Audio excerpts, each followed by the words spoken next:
I'm Frank Powers, and this is Lifestyle Tucson, the program where I speak to our neighbors, the people behind the scenes of our amazing organizations, small businesses, and nonprofits. Our friends are informing you how they serve our community, and they are here to give you updates on future projects. So let's make some new friends today. Helping kids is a big theme of Lifestyle Tucson and a lot of the organizations that I talk to on the show. In 1999, Gap Ministries began by caring for foster children in the homes of their founders, and that aspect of the ministry has grown over the years depending on the need from 7 to 14 family-style group homes. Gap cares for approximately 250 kids each year, with teens making up about 51% of that. Splash houses are staffed with full-time live-in house parent couples and support staff who have a desire to share God's unconditional love with the children in care. Today, I'm joined by Tian Kennedy, Public Relations and Development Director of Gap Ministries. Tian, welcome to Lifestyle Tucson. I'm so happy to be here. I've loved talking to you before we even got started. I know. We talked so much. I know. I don't think there's anything left to say, right? I love making friends. We get to share everything that we talked about with all the people listening now, because you're really helping kids and you're helping foster kids, which is really important. Some of these kids that are going through temporary situations and or permanent situations, but still, we've all got to go on. The beat goes on in life, and they still have to live their lives. Yeah. But they need that help, and your organization is helping them. So I want to go through a lot of the things that you guys do, but tell me a little bit about Gap Ministries just right off the bat.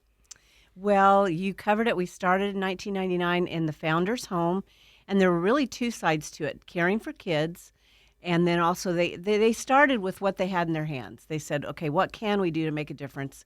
We have rooms in our house. We can take in kids. They had 2 kids, became house parents at our first house, and actually ended up adopting 4 kids from that house. So they now have 6 kids. Every one of their grandkids, and they have 8 grandchildren now, are not their bio kids because their son, who is a bio son, adopted 2 kids from foster care. Mm-hmm. Their daughter hasn't had kids. She's developmentally delayed. And then the other 4 kids that they adopted have all had children. Of course, those aren't their bio kids. So it's really cool to see how you can have a huge family in this wonderful big family, and it's only because they opened up their hearts to other kids that weren't from their own family. Like, you don't think about that because a lot of people just think about almost the cartoonish TV sitcom situation of just having a toddler, come on in, we've adopted them, roll credits. Yeah. Not the idea of like, no, that becomes your family and then your grandkids. And how many did you just name that? That's amazing. That's right. 8 grandkids, and they're awesome. I've been with them 12 years, so I've watched all these kids grow up, get married, have kids. Wow. And watch this happen. And you don't think about it till later, like you said, in retrospect, like, look at this. We wouldn't even had any of these children if we hadn't stepped out and done this. Yeah. And also just really cool kids. I'm getting off track, but one of the sons that they adopted came in, Michael, when he was a year and a half with his sister, his older sister. And Michael has since grown up, gone off to school, got married. He's just had his second baby, and they are house parents for us. That's amazing. So he's a kid that came in as a foster kid and now as a house parent with kids that are coming in. And a lot of times they come in, you don't know my situation. He's like, oh, yeah, I do. Yeah. Yes, yeah. I get it. That's important. That's a lot cool. of organizations like yours, they do really get that, where the people they take care of end up growing up and taking care of that organization. It does happen. You see it a lot. And same with foster families. You're talking about foster care.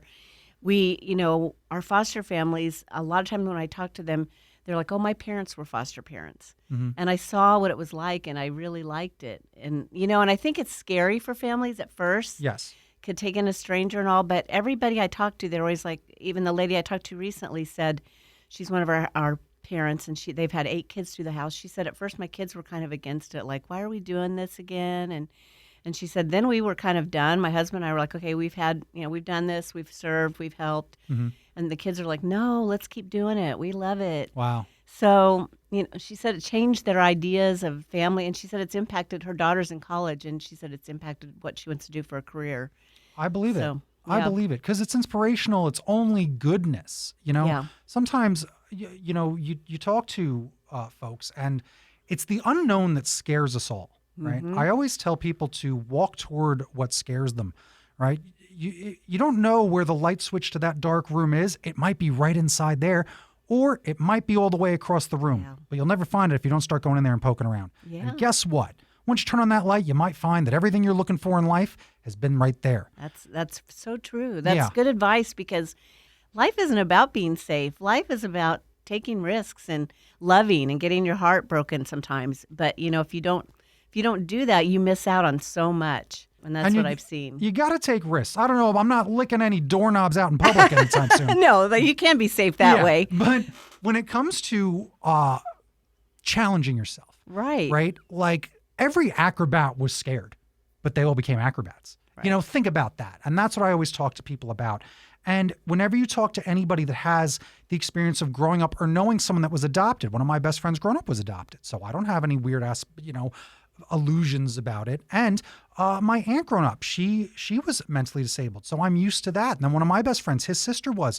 He's used to it. When we went to college, you then saw how people can treat handicapped individuals because they're afraid, or how they can treat foster kids, or the idea of that because they just don't understand, or they have a lot of preconceived notions. That's very true. We see that a lot. And these kids are just kids. Yeah. And yes, they do have some trauma that you might have to work through that other kids haven't had. But they're awesome kids. And I've met a lot of them that have grown up and come back. We had a 20th anniversary, and we had about a dozen come back that had been with us as kids. And they're married, they have kids, they're doing well. And like one of the girls said, all my kids, I look at them, watch them playing, and think my kids will never have to go through what I did. Wow. And it's all because somebody stepped out and changed that cycle for her. And they're awesome. They're really resilient. Yeah. Kids, if they have somebody that starts giving them structure, rules that help them, and love and unconditional love and really support, it's amazing how they can really turn things around and grow up to be a different person. That's what we're about, breaking cycles, so that then the next generation doesn't keep repeating. Yeah, that's important. It is about the legacy of what you're doing. That's why these kids come back to then continue helping. They don't want to know the what if of what could have happened. Yeah, that's very true. And that's important. The world is hard enough, isn't it? The world is challenging enough. So being able to just have a good upbringing, good home life, a safe home life. Right. That's really important. Again, when we talk about mental health in this country is the biggest issue we talk about. And imagine how tough it is for an orphan. For a kid in foster care. It's such a different worldview and world experience where... Well, yeah. And kids blame themselves. It's like, do they? Kids that have divorced parents think it must have been me that caused it. And it's not the kids. No. But they blame themselves sometimes. And just to know, I'm okay and I can do this, and have adults that pour into you. And that's the other thing when you're saying the world. I was thinking that this morning before I was coming to see you, and I thought, people get overwhelmed sometimes because there is so much brokenness in our world right now, drug addiction and homelessness and lots of foster kids. But you can't look at all of it and get overwhelmed. You just have to go, what can I do? What's one person I can touch their life? And that's what I've seen over the years, one by one. You don't save everybody, but by you sticking your neck out and doing something and caring about another person, you do, this one's saved, that one's saved, this one goes on. And then the multiplying effect of that, of them having children that are going to be healthy, productive citizens and have children that will be, it changes the system, but it's very small and you can't look at it as overwhelming. You just have to pick something and do it. Yep. It's exponential growth. And that's what I try to talk to people when it comes to, like, let's just use politics as an example. Everyone cares about those elections every 4 years. You should really care about the election in your neighborhood board. You should care about your election at the, downtown at the city council. You got to love when an issue pops up every few years that gets everybody down there. And I used to go down there a lot. And then it only takes a few weeks and it's like, oh, it's just me and this old man again. Like it's... Yeah, it's so true. Well, like everything in our social media, it's like last week, this was the soup du jour and everybody had it in their profile picture. And now that was so last week. It was so last week. We're on to the next crisis. Yeah. Oh, it's sad. The instant gratification and then the very quick dismissal of things, because what have you done for me lately? Addicted to newness. Yeah. That's a lot of people. So let's get them addicted to a brand new idea. And it's the idea of anybody out there thinking of like adopting a child or helping out, even a temporary thing. Right. So let's go through some of the steps because I have them here. We've got foster care, right? So we talked a bit about that. Let's talk about a meet and greet. So how does that go on? What we're doing now after COVID, it's still called a meet and greet, but it's not in person. Okay. So it's actually, it's individual. Okay. So we used to have it where it would be a group of people. Now everybody's schedules are so crazy. So it's just contact us and come over and meet the staff, come over and talk to somebody, have a quick phone call, just see if it's even something that your family is considering. They say, actually, statistically, people think about foster care for 5 years before they do anything about it. Interesting. So if it's something just been, in the back of your mind, like maybe I want to do that someday, maybe I could do that. Yeah. Just find out more. You don't have, nobody's going to, tie you up and make you come to classes, but Exactly right. find out more. Just go down and get some more information. If you've had that little itch, scratch it, because all you got to do, this little show might be getting you, oh, maybe I should. Let's stoke that fire a little bit. Go down, say hi. I'm going to give you all the contact information in a little bit. And you were just saying that you don't have to take classes, but let's talk about foster care college. So what is foster care college? That's the other thing. The state has really simplified that and made it a lot shorter than it used to be. I believe it used to be 10 weeks. Okay. And I'm sorry, I'm not the director over that program, so I can't remember the exact amount of weeks, but it's cut back maybe 6 weeks. And they're fabulous classes. I took them once just so I know what was going on. And actually, all parents should be required to take them because they were great things about being aware of some of your cultural biases or racial things, like how you think, how your family looks at things, and go, if we're going to have kids from all different backgrounds, socioeconomic, races, whatever, how does our family, who do we interact with? What are our friends like? And are we able to do that and be more open-minded and have friends that would be? It's really makes you think outside the box. They were great classes. That's very interesting. Again, even whenever I hear about certain classes when it comes to situations, I'm like, that would benefit any parent. It would. Right? It's just about helping kids understand. And trauma. And really, in this day and age, I don't know about you, but I know lots of people that are struggling with anxiety, lots of adults and trauma in some way or another. And so, just learning ways to deal with people who are struggling, how to talk in a quieter voice, how to react, parenting things that are fabulous that we don't all take when we're having kids. Yeah. And don't forget, this isn't just about like foster kids and all that stuff, because GAP has programs that provide supervised visitations and nurturing parenting training for birth parents that are really just going through something, or maybe there was just a misstep. GAP is looking for every opportunity to reunite and rebuild strong families, because that's important too. So programs for that exist as well. So go check out their website. We'll give you all the details in a little bit, unless you got the website right on top of your brain right now. Well, the website is gapmin.com. Easy. Yeah, GAPMIN.com, and you can find all the different programs we're going to talk about. And foster care and taking care of foster kids is kind of the heart of GAP. It's where we started, but we've expanded. Over the years, we looked at it, and we've been doing this over 20 years. We could do this from now till eternity because it just never ends. Right. But what can we do to perhaps stop it on the front end before these kids end up with us? And on the other side of it, once they are with us, what are some things we can do to create healthier families, to help them get on their feet with jobs, and then not come back? So we're trying to do more to break these cycles so we don't keep having foster kids. We want to be out of business and have no more foster kids. Well, I often ask at the end, what is a wish for your organization? And I know yours is like, I wish we were out of business. Yeah, sometimes absolutely. That is what these groups say. Right, or half as many. Yeah. Half as many in 10 years and half as many more in 20. Right.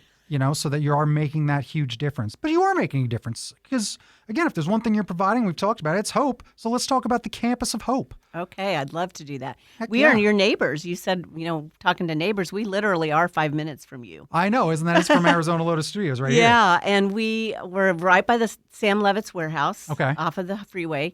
And we just purchased this property a year ago, a little bit over a year and a half. We had a leased property for 10 years. Okay. And so this was an opportunity to have our own place, save a lot of money that we can put into programs, and be able to do some things we couldn't do at the leased property. And one of those is our community warehouse, which we started that for our programs for our kids, and it's just expanded because we've gotten so many organizations that give us donations that we partner with. Walmart's a big one, Costco. We have other organizations that give us donations. We pull those things for our families, for our kids that we need. but we have such an excess that we've been sharing it with the community for about 10 years. Really? Yes. And so we have every Tuesday, we have about 35 to 40 other local nonprofits that come and get food from us. Whatever we get when we go pick up our food, it's usually fresh produce, things that are going to be expiring soon. Mm-hmm. So we need to get it out right away. So we split it up in pallets, and they come and get it and take it off to serve people on the Indian reservation, on different south side, different parts of Tucson that are highly in need. And then with the rest of it, we have a shopping area where we've opened it to the public, which we couldn't do at our old location. Okay. And we people that qualify, who are on access, who are seniors, military, veterans, and active duty. I'm probably forgetting some. It's on our website. But they can come once a month, show their ID, and get a voucher for shopping for items that we have that get donated. Diapers, hygiene items, a variety of household goods. Yeah. And then other than that, we also have food, and the food is free, and anybody can come get it.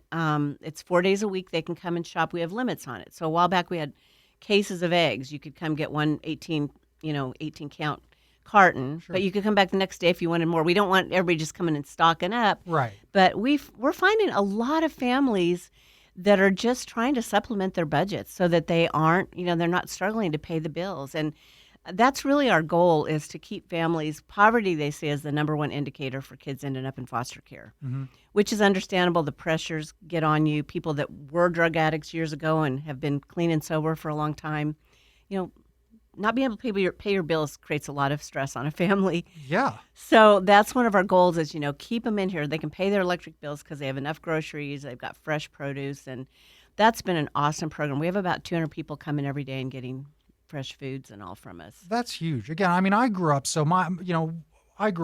pretty middle class, but I never had a starter jacket. I had a Kmart jacket, right? Right. Because my parents lived on a budget, and all that couponing that they used to do. My mom would coupon like there's no tomorrow. All that time spent to save this $20. You go down there and get a bag of groceries. It's just that little bit of help. Yeah, it to really just does save make a some money. difference. Yeah. And it's good stuff. I mean, it's usually fresh produce, and we have a lot of, eggs and fruits and vegetables, and we get crazy stuff. You never know what you're going to get. Well, that's also fun, So it's too. nice, too. Yeah. I went to, because I used to go to the food bank once in a while when I was in a little bit of a jam, and that did help. I'm like, this is $20 I don't need to spend. And then that quickly turned into like $50. And I'm like, oh, there's the tank of gas I need to get to my job. It is. So it does all And sometimes add up. bad food's cheaper. So people go and buy, crap like Top Ramen. Okay. Very cheap. Yes. So that's why I think you can come get this. Because if you're on a really tight budget, you're not going to buy, some of the produce that's expensive. I know. And it is so funny because there's so many farmers markets around too. Like I see friends post about this. Like I have this many cases of squash if anybody want. Like there is food out there to be got. You got to be eating fruits and vegetables. It ain't Hershey bars. But that's a good thing, and being able to have a central location for families in need, families in general, to be able to come qualify for that, those military families too. Everybody that needs a little bit of help, right? Getting that little bit of help goes a long way. A little goes a long way. Yeah, right? It really does. So that's one thing. And then on the back end with the foster care program, you mentioned that we have the nurturing parenting and the supervised visitation to work with families who are working really hard to reunite their families and fix some of the things that they grew up with. You have to remember that was probably how they were raised. Yes. A lot of times. And so sometimes they just don't know anything different, and we're teaching them new skills. But then another program that I love at GAP is our Career Plus, and that is we have culinary, because we have a kitchen, a commercial kitchen. We have culinary, we have warehouse, because we have this gigantic warehouse, and then we have a little bit of retail, and then we're trying to expand that to more opportunities for people. And these programs are great. It's to people, it's underemployed, unemployed, people coming out of incarceration, addiction programs, and it's free. It's a 10-week course plus 5 weeks of life skills. So we're going to do financial literacy. We're going to do how do you deal with people that you work with, and so many things that people have just never learned those skills of how do you work with your coworkers that are difficult. How do you quit a job in the right way, not just not show up the next day. You put in your notice and you Just things like that seem simple, but they're really fabulous skills. The funny thing, I'm laughing because, again, these are skills that I wish, A, at a certain point in my life I got taught, and B, I know tons of friends that need these skills now. I know. I thought the same. When I read through the curriculum, I'm like, dang, we should all take this. I'd like to take this. Yeah, conflict resolution and, things like that. So, and then what's really cool about this program is we've been doing it about 5 years in the kitchen, then we've just added the warehouse in the last couple of years and the retail. We've had an auto mechanics, and we'd like to get that going again, but the company we worked with got bought out by a California company, so we aren't partnering with them anymore. Okay. But we've been doing it a long time, but what we saw, the hole in the system was people that are coming from really difficult situations, and then they get this class, 10 weeks, they do all this, they go out, they get a great job we've had people at all the Charo restaurants, Dove Mountain, just great jobs, but then life hits down the road, 6 months, a year down the road, and people that haven't, doesn't have the skills to deal with that sometimes go back to the same bad crowds. Sure. So what we're adding to this program now is going to be more of a support system for up to 18 months. Oh, wow. And not everybody has to do it, but it's available to them. If they want to come back, get retrained, go into support groups, get some counseling, help finding Section 8 housing, bus passes, just resources. So it gets them on their feet better. Well, so I'm excited about that. Sometimes the hardest thing for any of us to do is ask for help, but that is the thing is you have to be willing to ask. Yeah. So that is why that program being 18 months afterwards, it is smart that it's just like, it's here for you, but you do have to show up. It's up to you to say, okay, I need a little extra right now because I'm slipping, or I don't know what to do because of this. And I understand that. I go cross-eyed trying to fill out taxes. Like there are certain things that I just get very intimidated by. Mm-hmm. And some people think I can climb any mountain, and then someone puts a few forms in front of me and I just freeze, You just need these skills. So you went through them fast. I want to talk about how great this culinary program is, right? Because it's 2 5-week courses led by the Gap executive chef, John Hone, previous winner of Iron Chef Tucson. All right. Yeah. That's amazing. All right. 25 years of experience in some of Tucson's finest restaurants and resorts. It's a 40-hour-a-week boot camp that's going to give students a head start in the culinary field. Mm-hmm. The culinary field is amazing. All right. It is. And you know what? It's a field that you can go into if you're tatted all over your body because you're coming out of prison. Yep. Nobody cares. You'll be the coolest chef out there. That's right. And the back of the house is exactly where you're going to fit right in. I implore anyone to always look into that. I worked in restaurants, getting my start for a long time, bartending stuff, kitchen stuff, being a waiter. Love it. All right. And there's a community there as well. Right? Now, you got to be careful. Yes, that's true. Because, again, late nights. Get a little wild. Right. Can do that. Back of the house gets a little crazy. Another reason we have the 18-month follow-up. Yes. So you have some good influences if if you're struggling with that. Yeah. There's also a bunch of great places that aren't going to let you do that. You mentioned the Charo family. They're a great family. They have a lot of great restaurants, a lot of opportunities for people. And there are such great organizations. But yes, just say no to drugs is always a good thing to do. It is. Right? But it's awesome, Frank. I got to tell you, there's one guy. And I didn't check before I came here today, but he's been at the what's the club that's in the stadium at the U of A? Oh, Sands Club. Yeah. And it's right there in the stadium. And we've had a number of our culinary grads go there, but we had one man who was like 55 and had been homeless for several years. Really? And came, and he, as far as I know, he's still at the Sands Club and doing great. And Isn't it's that like, something? it was really encouraging to see. I've personally gotten to know several of the graduates from that and kept in touch with them, and they're wonderful people. One of my friends he went to prison for 7 years, I believe, for dealing drugs. Yeah. But he was, as a 12-year-old, sold by his mom to her drug dealer.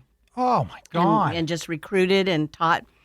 But he's done great, and just a wonderful person. And it's just nice to see somebody get on a completely different path in life, and it's been really encouraging to me. I told somebody one time with foster kids, it's a long-term thing. Like it's just like raising your own kids. Mm-hmm. Sometimes you don't like them at all, like in their teens, and then they come around in about 25, and you're like, okay, this is a pretty nice person again. Right. But kids take a long time. But with that culinary program, you could literally watch somebody come in who is just fresh out of prison. They're doing it because their parole officer said, you got to do something. Mm-hmm. They've got this look like, yeah, right, here we go, whatever.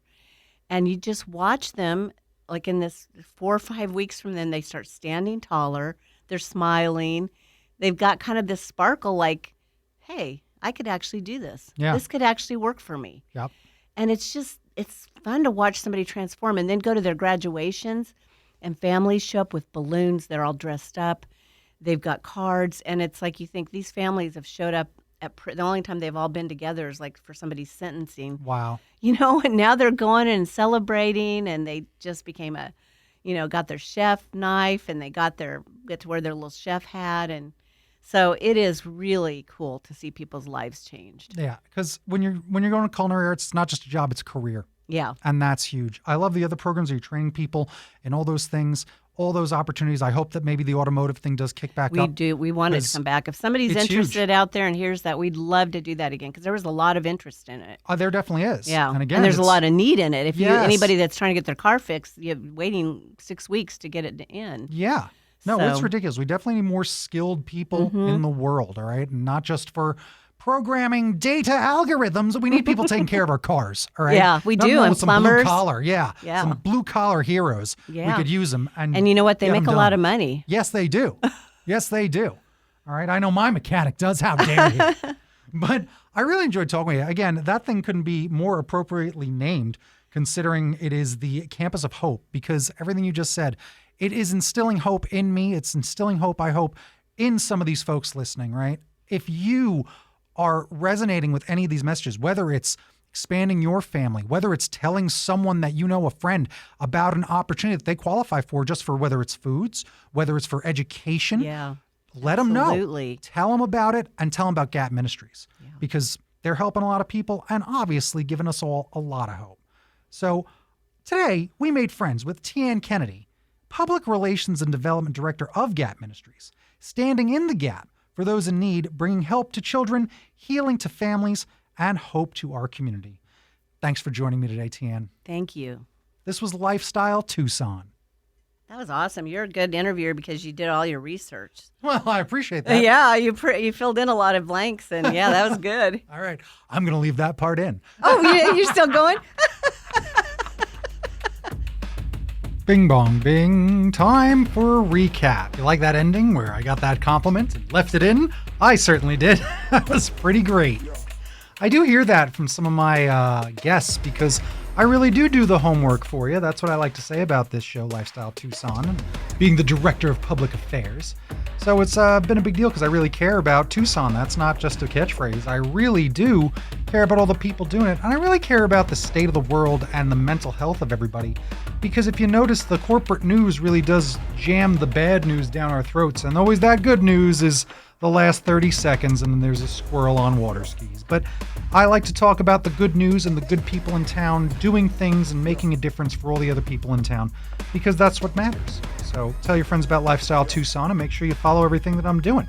So the recap is go check out Gap Ministries at gapmin.com or follow them at Gap Ministries. You can find all that other contact information there that you need and go give them a visit. Make sure you stop by, say hi, and volunteer. It's always a good way to do it. I want to thank our new friends at Gap Ministries for joining me today. You've been listening to Lifestyle Tucson. If you're a nonprofit that would like to be on the show, email lifestyletucson@gmail.com. For more information about this program or to listen to something you may have missed, go to the Sunday Mornings page at klpx.com, kfma.com, mixfm.com, or espntucson.com. You can also subscribe on iTunes, Spotify, and Audible, or wherever fine podcasts are blessed. Follow on Facebook, YouTube, and Instagram at Lifestyle Tucson because I'm your BFF, your best Frank forever, Frank Powers. Toot Toot Tucson. I love you the most.